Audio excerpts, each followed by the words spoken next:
ಎಲ್ರಿಗೂ ನಮಸ್ಕಾರ. ನಾನು ಈ ವಿಡಿಯೋದಲ್ಲಿ ಮತ್ತೊಂದು ಬ್ರೈಡಲ್ ಆಗಿರ್ತಕ್ಕಂಥ ಹರಿ ಎಂಬ್ರಾಯ್ಡಿಂಗ್ ವರ್ಕ್ ಬ್ಲೌಸ್ನ ನಿಮ್ಮ ಮುಂದೆ ತರ್ತಾ ಇದ್ದೀನಿ. ತುಂಬ ಬ್ರೈಡಲ್ ಆಗಿದೆ, ತುಂಬ ಚೆನ್ನಾಗಿದೆ. ಆ್ಯಕ್ಚುಲಿ ಈ ಬ್ಲೌಸಲ್ಲಿ ಜಾಸ್ತಿ ಬಳಸ್ತಿರ್ತಕ್ಕಂಥ ಮೆಟೀರಿಯಲ್ ಯಾವುದಪ್ಪ ಅಂದರೆ ಜರ್ದೋಸಿ. ತುಂಬ ಅಂದರೆ ಯಥೇಚ್ಛವಾಗಿ ಬಳಸಿದ್ದೀನಿ ಜರ್ದೋಸಿನ. ಅಷ್ಟೇ ನೀಟಾಗಿ ಬಂದಿದೆ, ಅಷ್ಟೇ ಬ್ರೈಡಲಾಗಿ ಬಂದಿದೆ. ಅದು ಯಾವ ಥರ ಬಂದಿದೆ ಅಂತ ನಾನು ಈ ವಿಡಿಯೋದಲ್ಲಿ ತೋರಿಸ್ತಾ ಹೋಗ್ತಾ ಇದ್ದೀನಿ. ನೋಡಿ, ಫಸ್ಟ್ ಯಾವುದೇ ಒಂದು ಬ್ಲೌಸ್ ಹಾಕ್ಬೇಕಂದ್ರೆ ಔಟ್ಲೈನ್ ಆಗಿ ನಾವೇನು ಮಾಡಬೇಕು, ಜರಿ ಥ್ರೆಡ್ ಹಾಕ್ಬೇಕು. ಜರಿ ಥ್ರೆಡ್ ನಾನು ಆಲ್ಮೋಸ್ಟ್ 2 ಲೈನ್ ಹಾಕ್ತೀನಿ, ಜಾಸ್ತಿ ಹಾಕೋಕ್ಕೆ ಹೋಗಲ್ಲ. ಅದಿಲ್ದಂಗೆ ಹಾಕೋಕ್ಕೆ ಬರೋದಿಲ್ಲ, ಬರುತ್ತೇನೆ ಬಟ್ ನೀಟಾಗಿ ಕಾಣೋದಿಲ್ಲ. ಫಿನಿಶಿಂಗ್ ಔಟ್ಲೈನ್ ಅನ್ನೋ ಥರ ಕಾಣಿಸುತ್ತೆ. ಅದಕ್ಕೋಸ್ಕರ ನೋಡಿ 2 ಲೈನ್ ಜರಿ ಥ್ರೆಡ್ ಹಾಕಿದ್ದೀನಿ. ಆಲ್ಮೋಸ್ಟ್ ನಿಮಗೆ ಚೈನ್ ಸ್ಟಿಚ್ ತೋರಿಸಿರೋದ್ರಿಂದ ನಾನು ಡೈರೆಕ್ಟಾಗಿ ಅಂದರೆ ಫಾಸ್ಟಾಗಿ ಹಾಕಿರೋದನ್ನ ತೋರಿಸ್ತೀನಿ ಅಷ್ಟೇ. ಡೀಟೇಲಾಗಿ ತೋರ್ಸೋಕ್ಕಾಗಲ್ಲ, ಯಾಕಂದರೆ ಲಾಸ್ಟ್ ವೀಡಿಯೋದಲ್ಲಿ ನಾನು ಡೀಟೇಲಾಗಿ ತೋರಿಸಿರೋದ್ರಿಂದ ಈ ವಿಡಿಯೋದಲ್ಲಿ ನಾನು ಫಾಸ್ಟ್ ಮಾಡಿದ್ದೀನಿ. ಈಗ ನೆಕ್ಸ್ಟ್ ಜರಿ ಥ್ರೆಡ್ ಆದಮೇಲೆ ಯಾವ ಸೀರೆ ಆಪೋಸಿಟ್ ಇರುತ್ತೋ ಅಂದರೆ ಬ್ಲೌಸ್ಗೆ ಆಪೋಸಿಟ್ ಇರ್ತಕ್ಕಂಥ ಆ ಸ್ಯಾರಿ ಕಲರ್ನ ನಾನು 2 ಲೈನು ಚೈನ್ ಸ್ಟಿಚ್ ಹಾಕ್ತೀನಿ. ಇದನ್ನು ನಾನು ನಿಮಗೆ ಚೈನ್ ಸ್ಟಿಚ್ ಅಂದರೆ ಆಲ್ಮೋಸ್ಟ್ ಎಲ್ರಿಗೂ ಗೊತ್ತಿರುತ್ತೆ, ಇದಕ್ಕೂ ಮುಂಚೆನೂ ನೋಡಿರ್ತೀರ, ಹಾಕಿರೋದು ನೋಡಿದ್ದೆ.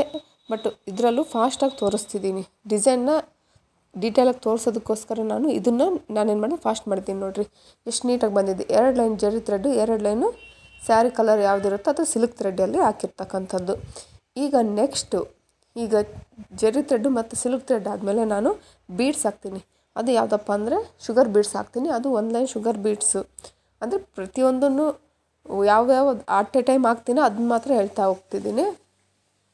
ಶುಗರ್ ಬೀಡ್ಸ್ ಅಷ್ಟೇ. ನಿಮಗೆ ಬೀಡ್ಸ್ ಹಾಕೋದನ್ನ ಯಾವ ಥರ ಹಾಕೋದು ಅಂತ ನಾನು ಲಾಸ್ಟ್ ವೀಡಿಯೋದಲ್ಲಿ ಡೀಟೇಲಾಗಿ ಹೇಳಿದ್ದೀನಿ. ನೋಡಿ, ತುಂಬ ಚೆನ್ನಾಗಿ ಬಂದಿದೆ, ಅಷ್ಟೇ ನೀಟಾಗಿ ಓಡುತ್ತೆ, ಅದು ಅಷ್ಟು ಚೆನ್ನಾಗಿ ಬಂದಿದೆ. ಅದನ್ನು ನಿಮಗೆ ಬೀಡ್ಸ್ ಹಾಕೋದು ಯಾವ ಥರ ಅಂತಲೂ ನಾನು ಹೇಳಿದ್ದೀನಿ. ನಾನು ಈಗ ಮತ್ತೊಂದು ಸಲ ಹೇಳ್ತಾ ಇದ್ದೀನಿ, ಶುಗರ್ ಬೀಡ್ಸ್ ಮಾತ್ರ 2-3 ಹಾಕಿ, ಜಾಸ್ತಿ ಹಾಕೋಕ್ಕೆ ಹೋಗಬೇಡಿ. ಒಂದೊಂದು ಹಾಕಿದರೆ ವರ್ಕ್ ಸ್ಲೋ ಆಗುತ್ತೆ. ಅದಕ್ಕೋಸ್ಕರ 2-2, 3-3 ಹಾಕ್ತಾ ಹೋಗಿ. ಈ ಜಾಸ್ತಿ ಹಾಕಿದಾಗ ಏನಾಗುತ್ತೆ, ಸೆಂಟ್ರಲ್ಲಿ ಅಂದರೆ ಆ ಬೀಡ್ಸಿಗೆ ಗ್ರಿಪ್ ಸಿಕ್ಕಿಲ್ಲಪ್ಪ ಅಂದಾಗ ಮೇಲಕ್ಕೆ ಎದ್ದಿರೋ ಥರ ಕಾಣಿಸುತ್ತೆ, ಸ್ಟಿಫಾಗಿ ಕೂತಿರಲ್ಲ. ಅದಕ್ಕೋಸ್ಕರ ಈಗ ಸ್ಲೋವಾಗಿ ತೋರಿಸ್ತಿದ್ದೀನಿ ನೋಡಿ. ಎಲ್ಲವನ್ನೂ ನಾನು ಸ್ವಲ್ಪನೇ ತೋರಿಸ್ತಾ ಹೋಗ್ತೀನಿ. ನಿಮಗೆ ಆ ಬ್ಲೌಸ್ ವರ್ಕ್ ಮಾಡೋಕ್ಕೆ ಎಷ್ಟು ಬೇಕೋ ಅಷ್ಟು ನೀಟಾಗಿ ಪೂರ್ತಿ ತೋರಿಸ್ತಿದ್ದೀನಿ. ಈಗ 1 ಲೈನು ನಾನೇನು ಮಾಡಿದ್ದೀನಿ, ಶುಗರ್ ಬೀಡ್ಸ್ ಹಾಕಿದ್ದೀನಿ. ಈ ಶುಗರ್ ಬೀಡ್ಸ್ ಪಕ್ಕ ನಾನು 1 ಲೈನು ಎಸ್ ಶೇಪಲ್ಲಿರ್ತಕ್ಕಂಥ ಜರ್ದೋಸಿನ ಬಳಸ್ತೀನಿ. ಇಲ್ಲಿ ನೋಡಿ, ಆಲ್ರೆಡಿ ಅದು 1 ಲೈನು ಶುಗರ್ ಬೀಡ್ಸ್ ಕಂಪ್ಲೀಟ್ ಮಾಡಿ ನೆಕ್ಸ್ಟು ಎಸ್ ಶೇಪಲ್ಲಿರ್ತಕ್ಕಂಥ ಯಾವುದನ್ನು ಇದು ಜರ್ದೋಸಿನ ಬಳಸ್ತಾ ಇದ್ದೀನಿ. ಈ ಜರ್ದೋಸಿ ಎಷ್ಟೆಷ್ಟು ಅಳತೆಯಲ್ಲಿ ಹಾಕ್ಬೇಕಪ್ಪ ಅಂದರೆ, ಈ ಟೇಪಲ್ಲಿ 1/4 ಇಂಚಿಗಿಂತ ಒಂದು ಲೈನ್ ಮೇಲಿರುತ್ತೆ ನೋಡಿ, ಅಷ್ಟುದ್ದ ತಗೋಬೇಕು. 1/4 ಇಂಚಿಗಿಂತ ಒಂದು ಚೂರು ಮೇಲೆ. ನನಗೆ ಅಂದಾಜು ಗೊತ್ತಿರೋದ್ರಿಂದ ನಾನೇನು ಮಾಡ್ತೀನಿ, ಡೈರೆಕ್ಟಾಗಿ ಒಂದು ಅಳತೆಯಾಗಿ ಕಟ್ ಮಾಡ್ತಾಯಿದ್ದೀನಿ. ನಿಮಗೆ ಬರುತ್ತೆ ಅಂದರೆ ಡೈರೆಕ್ಟಾಗಿ ಕಟ್ ಮಾಡಿ, ಇಲ್ಲ ನನಗೆ ಬರಲ್ಲ ಅಂದರೆ ಟೇಪಲ್ಲೇ ಅಳತೆ ಮಾಡ್ಕೊಂಡು 1/4 ಇಂಚಿಗಿಂತ ಒಂದು ಪಾಯಿಂಟ್ ಮೇಲೆ ಇರುತ್ತಲ್ಲ ಅಲ್ಲಿಗೆ ಒಂದು ಕಟ್ ಮಾಡ್ಕೊಂಡು ಅದೇ ಮೆಜರ್ಮೆಂಟಲ್ಲೇ ಪ್ರತಿ ಸಲನೂ ಇಟ್ಕೊಂಡು ಕಟ್ ಮಾಡ್ಕೊತ ಹೋಗಿ. ಆಲ್ಮೋಸ್ಟ್ ಒಂದು 10 ಕಟ್ ಮಾಡಿದ ತಕ್ಷಣ ನಿಮ್ಗೆ ಅಂದಾಜು ಗೊತ್ತಾಗುತ್ತೆ. ಅಂದರೆ ನಿಮಗೆ ಸ್ಟಾರ್ಟಿಂಗ್ ಗೊತ್ತಾಗಲ್ಲ ಅಂದರೆ ಈ ಥರ ಒಂದು ಕಟ್ ಮಾಡಿ ಅದನ್ನು ಅದೇ ಅಳ್ತೀಲಿ ಒಂದು 10 ಕಟ್ ಮಾಡಿ ಆಟೋಮೆಟಿಕ್ಕಾಗಿ ನಿಮಗೆ ಗೊತ್ತಾಗ್ಬಿಡುತ್ತೆ. ಈಗ ನಾನು ಜರ್ದೋಸಿನ ಯಾವ ಥರ ಎಷ್ಟು ಶೇಪಲ್ಲಿ ಹಾಕೋದು ಅಂತ ನಾನು ಈ ವಿಡಿಯೋದಲ್ಲಿ ತೋರಿಸ್ತೀನಿ ನೋಡಿ. ಆ್ಯಕ್ಚುಲಿ ಫುಲ್ಲು ಸ್ಲೋ ತೋರಿಸಿದ್ರೆ ಏನಾಗುತ್ತೆ, ವಿಡಿಯೋ ಲೆಂತ್ ಜಾಸ್ತಿ ಆಗುತ್ತೆ ಅನ್ನೋದಕ್ಕೋಸ್ಕರ ನಾನೇನು ಮಾಡ್ತಿದ್ದೀನಿ, ಕೆಲವು ಟೈಮಲ್ಲಿ ಫಾಸ್ಟ್ ಮಾಡಿದ್ದೀನಿ. ಬಟ್ ನಿಮಗೆ ತೋರಿಸೋಷ್ಟು ನಾನೇನು ಮಾಡಿದ್ದೀನಿ, ಯಾವ ಥರ ಹಾಕೋದನ್ನು ನಾನು ಸ್ಲೋ ಮಾಡಿ ತೋರಿಸಿದೆ. ನಾನು ಸೈಡಲ್ಲಿ ವೀಡಿಯೋ ಮಾಡಿದಾಗ ನನಗೆ ಇದು ನಿಮಗೆ ಕ್ಲಿಯರಾಗಿ ಕಾಣಲ್ಲ ಅನ್ನೋದಕ್ಕೋಸ್ಕರ ಈ ಸ್ವಲ್ಪನ ನಾನು ಏನು ಮಾಡಿದ್ದೀನಿ ಅಂದರೆ ವೀಡಿಯೋನ ಫಾಸ್ಟ್ ಮಾಡಿದ್ದೀನಿ. ಸ್ಟ್ರೈಟಾಗಿ ವೀಡಿಯೋ ಮಾಡಿದಾಗ ನಿಮಗೆ ಡೀಟೇಲಾಗಿ ಗೊತ್ತಾಗುತ್ತೆ ಅಂತ ನಾನು ಅಲ್ಲಿ ಸ್ವಲ್ಪ ಸ್ಲೋ ಮಾಡಿದ್ದೀನಿ. ಅದು ಯಾವ ಥರ ಅಂತ ಈಗ ನೆಕ್ಸ್ಟ್ ಬರುತ್ತೆ, ಅಲ್ಲಿ ಹೇಳ್ತಾ ಹೋಗ್ತೀನಿ ನೋಡಿ. ತುಂಬ ಈಸಿಯಾಗಿ ಹಾಕ್ಬೋದು ನೋಡಿ. ಈಗ ನೋಡಿರಿ, ಸ್ಟ್ರೈಟಾಗಿ ನಾನು ವೀಡಿಯೋ ಮಾಡ್ಬೇಕಾದ್ರೆ ಹೇಳ್ತಾ ಇದ್ದೀನಿ. ಯಾವುದೇ ಒಂದು ಪಾಯಿಂಟಲ್ಲಿ ನೀವು ಎಷ್ಟು ಕಟ್ ಮಾಡ್ಕೊಂಡಿರ್ತೀರೋ 1/4 ಇಂಚಷ್ಟು ಒಂದು ಲೈನ್ ಹಾಕ್ಬಿಡಿ. ಅಂದರೆ ಒಂದು ಕಟ್ ಮಾಡಿರೋಷ್ಟು ಜರ್ದೋಸಿನ ಹಾಕಿ ನೆಕ್ಸ್ಟ್ ಸೆಕೆಂಡ್ ಹಾಕ್ಬೇಕಾದ್ರೆ ನೀವು ಒಂದು ಪಾಯಿಂಟ್ ಇಟ್ಕೊಂಡು ಅಲ್ಲಿಗೆ ಎಂಡ್ ಮಾಡಿರ್ತೀರಲ್ವ, ಮತ್ತು ಅಲ್ಲಿಂದ ಮತ್ತೆ ಹಿಂದಕ್ಕೆ ಸೆಂಟ್ರ್ ಪಾಯಿಂಟ್ಗಿಂತ ಒಂಚೂರು ಮುಂದೆ ಒಂದು ಚೈನ್ ಹಾಕಿ, ಮತ್ತು ಸೆಂಟ್ರ್ ಪಾಯಿಂಟಿಗೆ ಒಂದು ಚೈನ್ ಹಾಕಿ, ಅಲ್ಲಿಂದ ಮತ್ತೆ ಇನ್ನೊಂದು ಕಟ್ ಮಾಡಿರ್ತಕ್ಕಂಥ ಜರ್ದೋಸಿನ ತಗೊಳ್ಳಿ. ಈಗ ನೋಡಿರಿ, ಸೆಂಟ್ರ್ ಪಾಯಿಂಟಿಗೆ ನಾನು ಮಾಡಿದ್ದೀನಿ, ಲಾಕ್ ಮಾಡಿ. ಈಗ ಮತ್ತೆ ಸೆಂಟ್ರ್ ಪಾಯಿಂಟಿಂದ ಮುಂದಕ್ಕೆ ಅದೆಲ್ಲಿ ಹಿಡಿಯುತ್ತೋ ಅಷ್ಟಕ್ಕೆ ಒಂದು ಲಾಕ್ ಮಾಡಿ ಮತ್ತೆ ಒಂದು ಚೈನ್ ಹಾಕಿದ್ದೀನಿ. ಮತ್ತೆ ಒಂದು ಚೈನ್ ಹಾಕಿ ಮತ್ತೆ ರಿವರ್ಸ್ ಬಂದು ಅದು ಎಲ್ಲಿಗೆ ಎಂಡ್ ಆಗಿರುತ್ತೋ ಅಲ್ಲಿಗಿಂತ ಒಂದು ಮುಂಚೆ ಒಂದು ಚೈನ್ ಹಾಕಿ, ಮತ್ತೆ ಎಂಡ್ ಆಗಿರೋ ಹತ್ರ ಒಂದು ಚೈನ್ ಹಾಕಿ, ಅಲ್ಲಿಂದನೇ ನಾನು ಮತ್ತೆ ಮುಂದಕ್ಕೆ ಬಂದಿದ್ದೀನಿ ನೋಡಿ. ಈಸಿಯಾಗಿ ಹಾಕ್ಬೋದು ನೋಡಿ, ಕಷ್ಟ ಅನ್ನೋದೇನಿಲ್ಲ, ಈಸಿಯಾಗಿ ಹಾಕ್ಬೋದು, ಯಾರು ಬೇಕಾದರೂ ಹಾಕ್ಬೋದು, ಅಷ್ಟು ಚೆನ್ನಾಗಿ ಬರುತ್ತೆ ಇದು.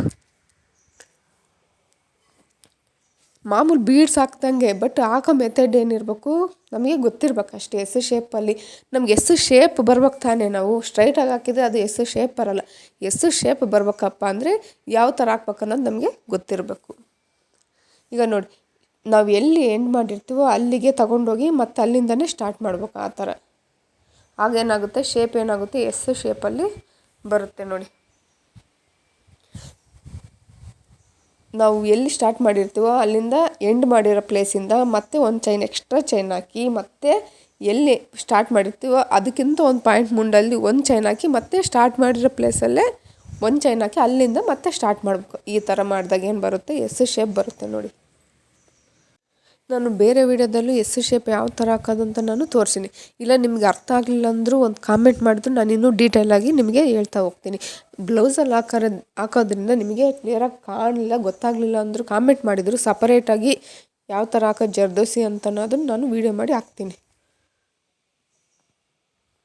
ಈಗ ಎಂಡ್ ಲಾಕ್ ಮಾಡಿದೆ ನೋಡಿರಿ. ಒಂದು ಶುಗರ್ ಬೀಡ್ಸ್ ಪಕ್ಕ ಒಂದು ಲೈನ್ ನಾನೇನು ಮಾಡಿದ್ದೀನಿ, ಶೇಪಲ್ಲಿರ್ತಕ್ಕಂಥ ಜರ್ದೋಸಿನ ಹಾಕಿದ್ದೀನಿ ನೋಡಿರಿ. ಎಷ್ಟು ನೀಟಾಗಿ ಶೇಪ್ ಬಂದಿದೆ. ಬಟ್ ಕೆಲವರು 3mm ಬೀಡ್ಸ್ ಸೆಂಟ್ರಲ್ಲಿ ಹಾಕ್ತಾರೆ, ಮತ್ತು ಇಲ್ಲ ಸ್ಟೋನ್ ಚೈನ್ ಹಾಕ್ತಾರೆ. ಅದ್ರ ಬದಲು ಈ ಥರ ಸೆಂಟ್ರಲ್ ಇದೊಂಥರ ಡಿಫ್ರೆಂಟಾಗಿ ಹಾಕ್ಬೋದು ನೋಡಿರಿ, ತುಂಬ ಚೆನ್ನಾಗಿ ಬರುತ್ತೆ, ಬ್ರೈಡಲ್ಲಾಗೂ ಇರುತ್ತೆ ನೋಡಿರಿ. ಎಷ್ಟು ಚೆನ್ನಾಗಿ ಬಂದಿದೆ ಶೇಪ್ ಅನ್ನೋದು. ನಾವು ಒಂಥರ ಸುಳಿ ಸುತ್ತಿರೋ ಥರ ಎಷ್ಟು ನೀಟಾಗಿ ಕಾಣಿಸುತ್ತೆ. ಈಗ ನೆಕ್ಸ್ಟ್ ಅದ್ರ ಪಕ್ಕ ಇನ್ನೊಂದು ಲೈನು ನಾನೇನು ಮಾಡೀನಿ, ಶುಗರ್ ಬೀಡ್ಸ್ ಹಾಕಿದ್ದೀನಿ ನೋಡಿ.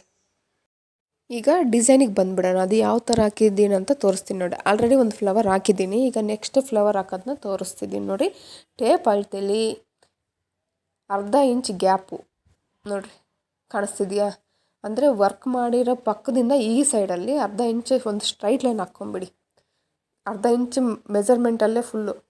ಈಗ ಆ ಫ್ಲವರ್ ಮೆಜರ್ಮೆಂಟ್ ಎಷ್ಟಿದೆಯಪ್ಪ, ಸೆಂಟ್ರ್ ಪಾಯಿಂಟಿಗೆ ಅಂದರೆ 1 ಇಂಚ್ ಬರುತ್ತೆ. ಅರ್ಧ ಇಂಚಿಗೆ ಸೆಂಟ್ರ್ ಪಾಯಿಂಟ್ ಮಾಡಿ. ಯಾಕಂದರೆ ಸೆಂಟ್ರ್ ಪಾಯಿಂಟಲ್ಲಿ ನಾವೇನು ಮಾಡ್ತಿದ್ದೀವಿ, 4mm ಬೀಡ್ಸ್ ಹಾಕ್ತಿದ್ದೀವಿ, ಅದಕ್ಕೋಸ್ಕರ ಸೆಂಟ್ರ್ ಪಾಯಿಂಟ್ ಬೇಕೇ ಬೇಕಾ. 1 ಇಂಚ್ ತಗೊಂಡು ಈ ಕಡೆ ಅರ್ಧ ಇಂಚು, ಈ ಕಡೆ ಒಟ್ಟು ಅದೇನಾಗುತ್ತೆ ಅಂದರೆ ಈ ಸ್ಕ್ವಯರ್ ಪ್ಲಸ್ ಮಾರ್ಕ್ ಬರುತ್ತಲ್ವ, ಪ್ಲಸ್ ಯಾವ ಥರ ಸೇಮ್ ಮೆಜರ್ಮೆಂಟಲ್ಲಿರುತ್ತೋ ಆ ಥರ ಬರುತ್ತೆ ನೋಡಿ. ಈ ಕಡೆ ಅರ್ಧ ಇಂಚು, ಆ ಕಡೆ ಅರ್ಧ ಇಂಚು. ಸೆಂಟ್ರ್ ಪಾಯಿಂಟ್ ಮಾರ್ಕ್ ಮಾಡೋ ಉದ್ದೇಶಪ್ಪ ಏನಪ್ಪ ಅಂದರೆ 4mm ಬೀಡ್ಸ್ನ ನಾನು ಸೆಂಟ್ರಲ್ಲಿ ಹಾಕ್ತಾಯಿದ್ದೀನಿ, ಅದಕ್ಕೋಸ್ಕರ.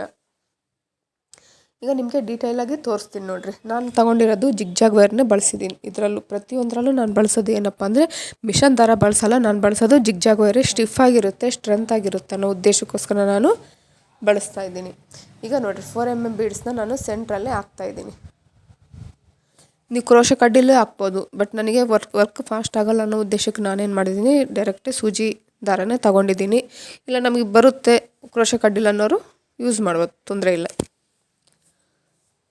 ಈಗ ಸೆಂಟ್ರ್ ಪಾಯಿಂಟಲ್ಲಿ ನಾನೇನು ಮಾಡಿದ್ದೀನಿ, 4mm ಬೀಡ್ಸ್ ಹಾಕಿದ್ದೀನಲ್ವ. ಈಗ ಮೆಜರ್ಮೆಂಟು ಲಾಸ್ಟ್ ಟೈಮ್ ಶೇಪಿಗೆ 1/4 ಇಂಚ್ಗಿಂತ ಸ್ವಲ್ಪ ಜಾಸ್ತಿ ತಗೊಂಡಿದ್ವಿ.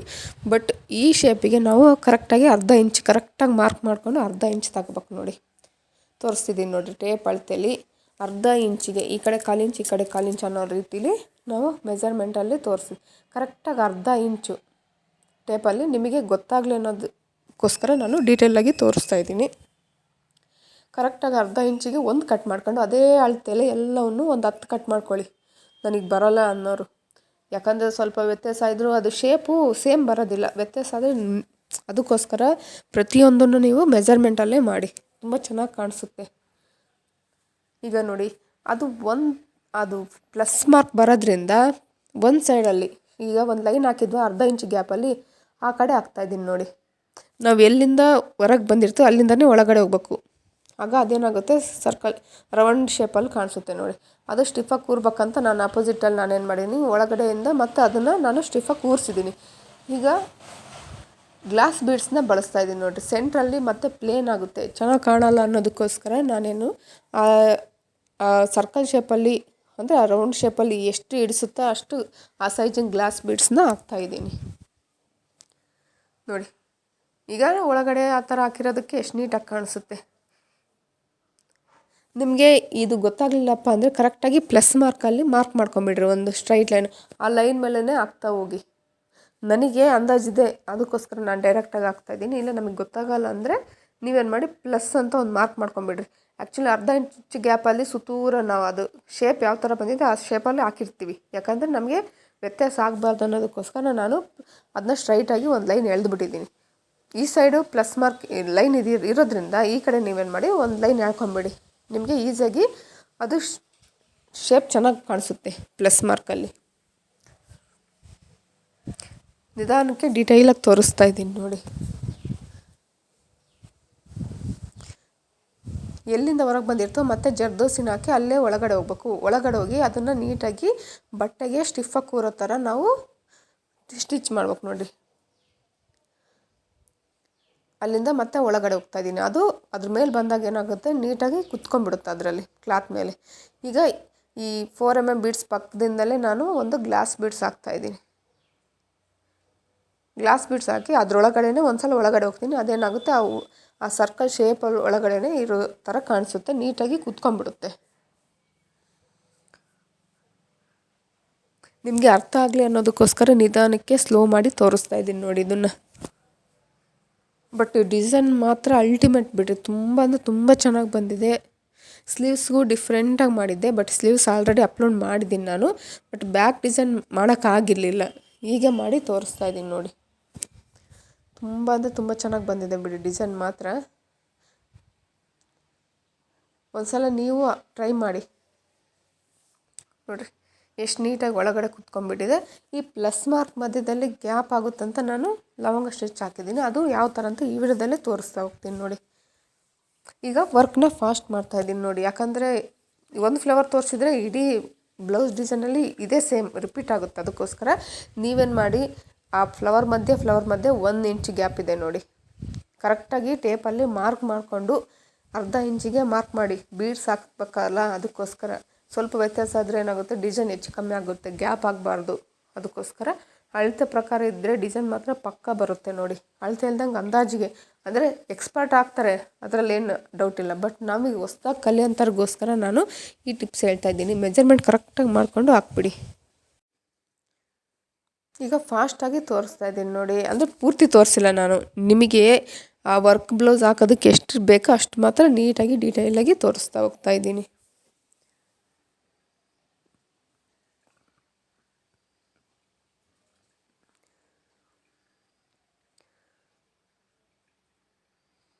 ಬಟ್ ಜಾಸ್ತಿ ಎಳೆಯೋಕ್ಕೆ ಹೋಗ್ಬೇಡಿ, ಜರ್ದೋಸಿ ಎಲ್ಲ ಸ್ಪ್ರಿಂಗ್ ಟೈಪ್ ಇರುತ್ತೆ, ಸ್ವಲ್ಪ ಎಳೆದ್ರೂ ಇದಾಗ್ಬಿಡುತ್ತೆ. ಕರೆಕ್ಟಾಗಿ ನೀಟಾಗಿರೋ ಥರ ತಗೊಂಡು ಕಟ್ ಮಾಡ್ಕೊಳ್ಳಿ.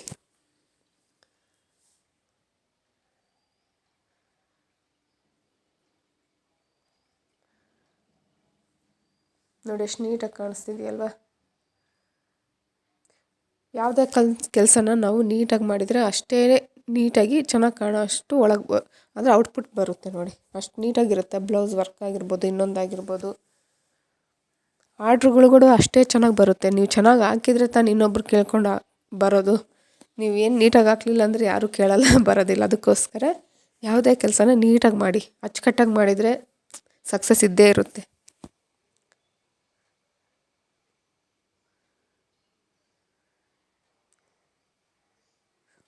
ಫಾಸ್ಟಾಗಿ ಹಾಕಿದರೂ ನೀಟಾಗಿ ಕಾಣಿಸುತ್ತೆ ನೋಡಿ.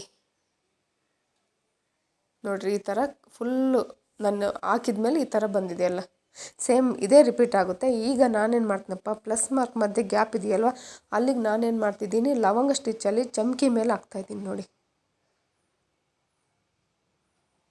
ಲವಂಗ ಸ್ಟಿಚ್ಚನ್ನು ಯಾವ ಥರ ಹಾಕೋದಂತ ನಾನು ಬೇರೆ ವೀಡಿಯೋದಲ್ಲೂ ಡೀಟೇಲಾಗಿ ತೋರಿಸಿದ್ದೀನಿ. ಇದರಲ್ಲೂ ನೀಟಾಗಿ ಕಾಣಿಸ್ತಿದೆ ನೋಡಿ.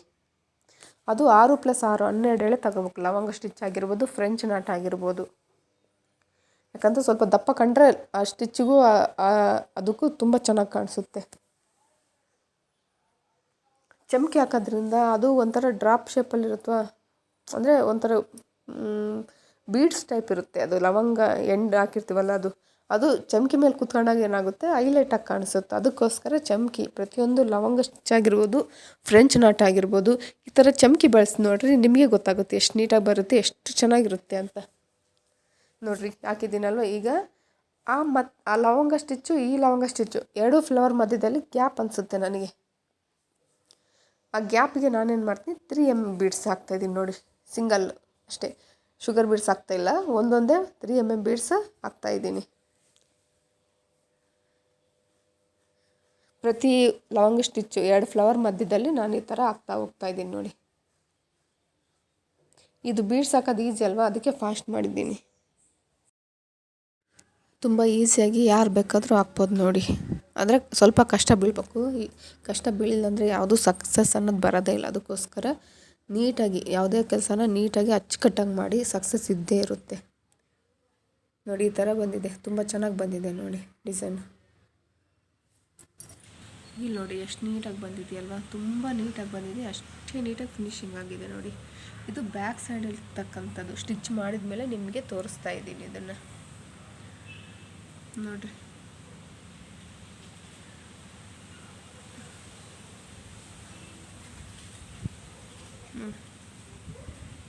ಎಷ್ಟು ನೀಟಾಗಿ ಬಂದಿದೆಯಲ್ವಾ ನೋಡಿರಿ. ಎಸ್ ಶೇಪ್ ಅಷ್ಟೇ ನೀಟಾಗಿ ಬಂದಿದೆ.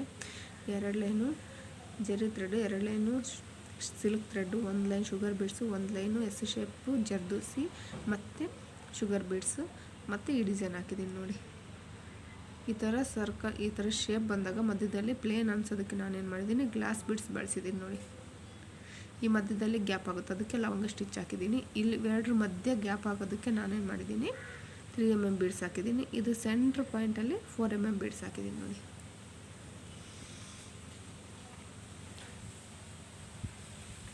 ನೋಡಿ ಎಷ್ಟು ನೀಟಾಗಿ ಬಂದಿದೆ ಅಲ್ವಾ.